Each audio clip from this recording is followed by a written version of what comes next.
5 bells. Stand by all stations. Attention, all districts. A 5-alarm fire. 5 bells. Move in immediately. That's it. Let's roll. Let's go.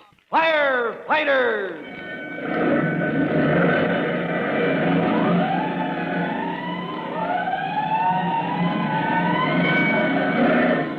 Presenting Firefighters, the true-to-life story of our unsung heroes who stand ready to ride by day or night against our most murderous enemy, the demon of fire.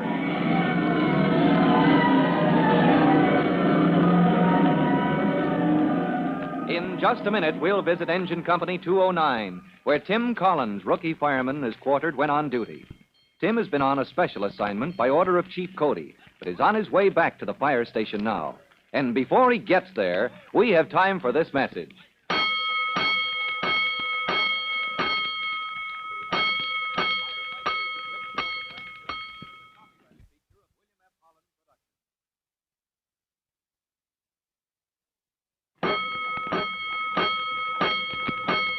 Let's go, firefighters. Let's go to the fire station where Engine 209 stands waiting for the next alarm.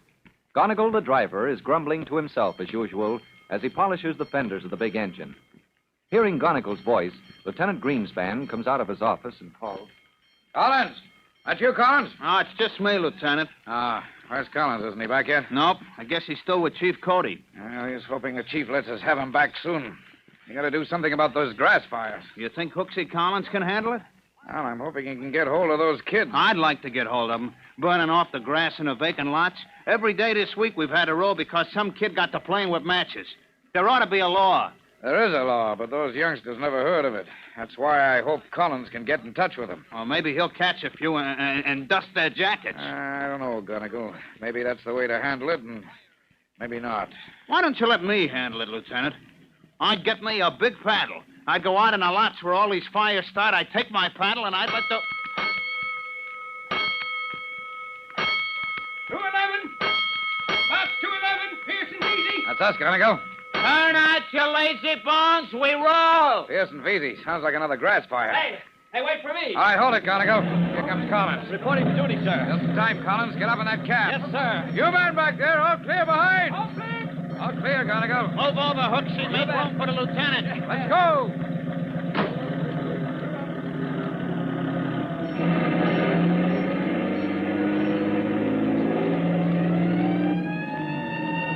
Pearson Veazey. Ha! What do you mean, ha? What's biting you, Gonigal? The same thing as fighting the whole company, Collins. Box 211, that's the Green Hills district. Every run we make, it's always Green Hills. Out in the edge of town? Oh, what's the matter, Gonigal? Don't you like the great open spaces? We're getting fed up with them, Collins. While you've been on special duty with Chief Cody, we've been running to grass fires every day. Grass fires? Near those oil tanks? That's right. Any day one of these fires might sweep up the hillside before we get there. And touch off a few million gallons of oil and gasoline. Well, can't we head off those grass fires? Somebody's getting pretty careless. Well, we're going to that later, Collins. When we get to the scene of the fire, keep a watch for a gang of boys. We got to get hold of them before Green Hills goes up in smoke. As Engine 209 roars toward its destination in the Green Hills district, Chief Cody is checking on the alarm. Miles away, in his office at Fire Department headquarters, he studies a huge map of the city, quickly locates Box 211, and then reaches into his information file for a card. He shakes his head and calls out to his clerk in the outer office. Glover, get me the records office on the inside line. Want the dope on what's going on out at Green Hills. Chief Cody, your records office? Yes, what reports do you have on oil and gasoline stored in those big tanks out at Green Hills? Wait till I get a pencil. All right, go ahead.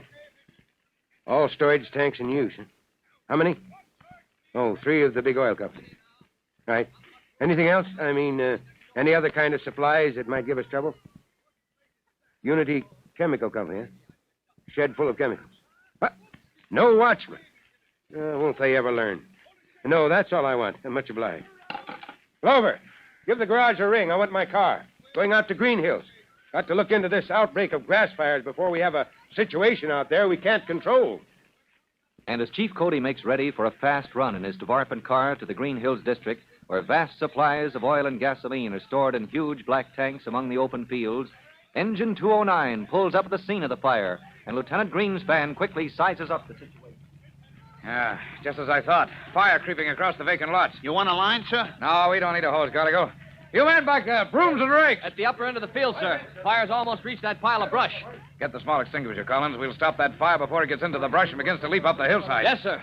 Steve, unship that small extinguisher. All right, you men, you know what to do. Take those brooms, get ahead of that flame, and beat it down. There they are. Who is That gang of boys, Lieutenant, halfway up the hill. Where? I don't see anybody. Ah, they ducked out of sight behind that big shed. You want me to go up there, sir? No. Stand by your engine. Watch them, but don't let them get the idea you're watching. You know what I mean? I get it. If we can identify one, we'll catch them all. Collins! Ready, Lieutenant? Let's go. We'll get ahead of the fire and stop it dead in its tracks.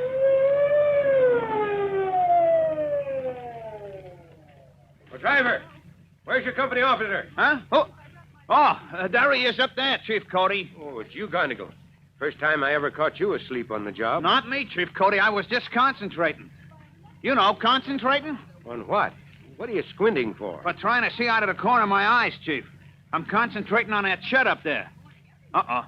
Don't look now. Gonigal, are you getting funny in the head? Me, sir? No, sir. No more than usual. The lieutenant, he told me to watch that shed. There's a gang of boys, Chief. Gang of boys, so that's it. Yes, huh? sir. We keep getting these alarms for grass fires, Chief, and all the time there's a gang of boys hanging around. Only they don't hang so close that you could get your hands on them. They've taken cover behind that shed? That they have, sir. Whisked out of sight soon as we got here. But I've been watching. They haven't gotten away. Couldn't make a break for it without me seeing them. All right, keep on watching, Gonigal. I'm going to talk to your lieutenant. Sing out if you see anything. Gonigal told me the situation, Lieutenant. So it's a gang of boys, huh? Well, we've seen them often enough, Chief. And they've been starting these fires? Yeah, I'm sure of it. Oh, excuse me, Chief.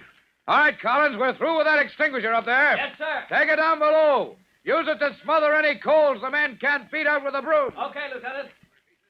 Thing about these grass fires, Chief. Not one of them we've seen yet has caused any real damage. But any day now. Yeah, let's get hold of those kids. Gonigal says they're still up there behind that storage shed. They're faster on their feet than I am, Chief. But where can they run to?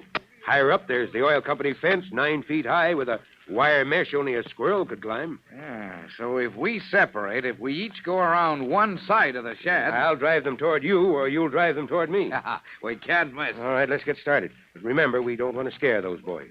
We've got to get a hold of at least one of them and get the idea across to him that playing with fire isn't safe. I'm with you, sir. No rough handling. Well, this is the time to use our heads and teach those boys to use theirs. So we'll separate here, Lieutenant. You go on that side, I'll go on this.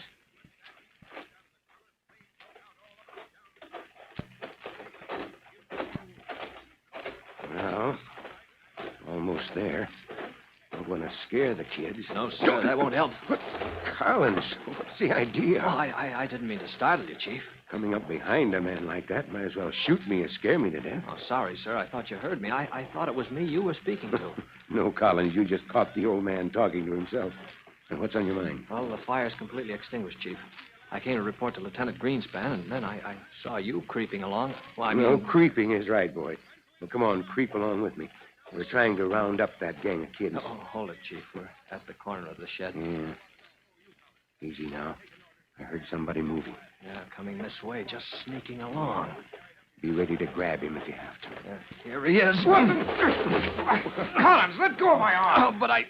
Oh, of course. I hope I didn't hurt your arm, sir. What happened, Lieutenant? I thought you were one of those We've kids. been stung, Chief. You thought I was one of those boys. I heard you. I thought the same thing. But where are they? We've been all around the shed and not a sign of them. Well, they didn't go over that 9-foot fence. Oh, somehow they gave us the slip. Well, if they ran away, why didn't Gonigal sing out? He was watching down there by the engine. So was the whole company, sir. Maybe they can tell us how we lost out. All right, back down the hill.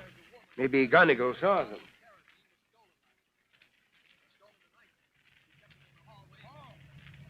So you can't help us, Gonigal. You didn't see those boys run away? Chief, never once did I take my eyes off that shed up there on a hill. Never once did... Hey, there they go! Oh, good grief. Half a dozen of them, like a flock of sparrows. But it's impossible. We were there and they weren't. But they were there, all right, and there they go. Now, how did they put it over on us like that? Well, that settles it. We've got to put somebody to work on this case before those boys cause real trouble. I got a good man to handle it, Chief Cody. Collins, how about it? You tackle this case? Now, that's putting it up to Tim Collins in no uncertain terms. When the lieutenant of Company 209 and Chief Cody himself are baffled, can Tim find some way to get in touch with the gang of boys?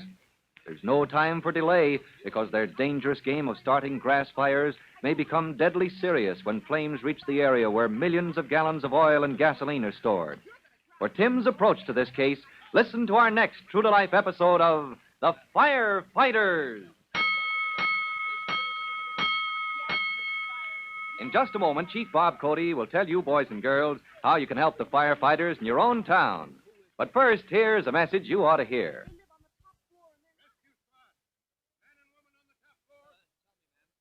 And now, Chief Bob Cody with a special notice for the Firefighters Brigade.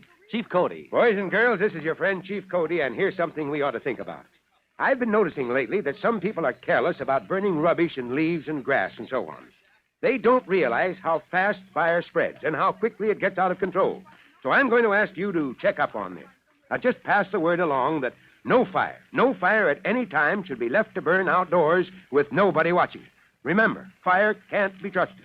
So when you see rubbish burning, just look to see if anybody is in charge of the fire. If not, you know somebody is taking a pretty serious chance. Well, that's all for now. So long, everybody. Fire Chief Cody and the young rookie fireman Tim Collins will be back on the same station the next time you hear... That's it. Let's roll! Let's go, Firefighters! Firefighters is a copyrighted feature of William F. Holland Productions.